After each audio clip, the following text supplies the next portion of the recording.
Couple days ago, I went to a doctor's office in a new area I've never been before.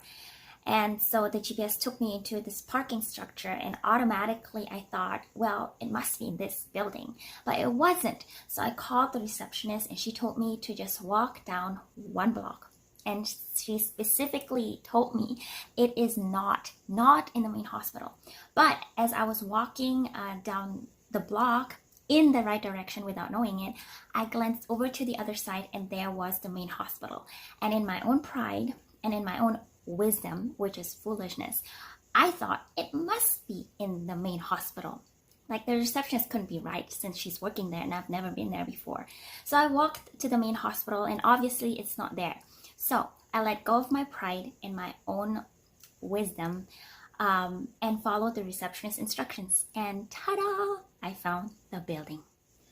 Okay, why am I telling you all these things?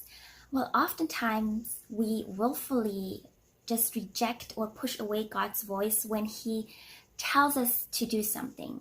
And that is called disobedience, which is a sin. And it will only lead to your ultimate dead end.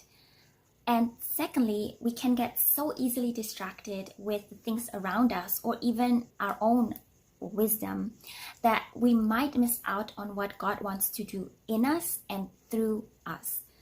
So the lessons learned here are to always listen and trust and obey God's voice, regardless if we agree with Him or not, or it makes sense to us or not, because His wisdom is infinitely greater and higher and better and wiser than all human beings and creatures combined, because He is the Lord Almighty.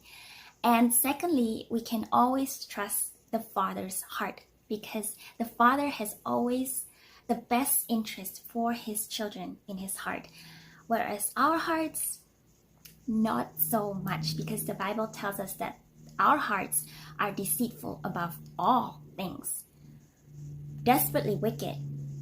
Who can understand it?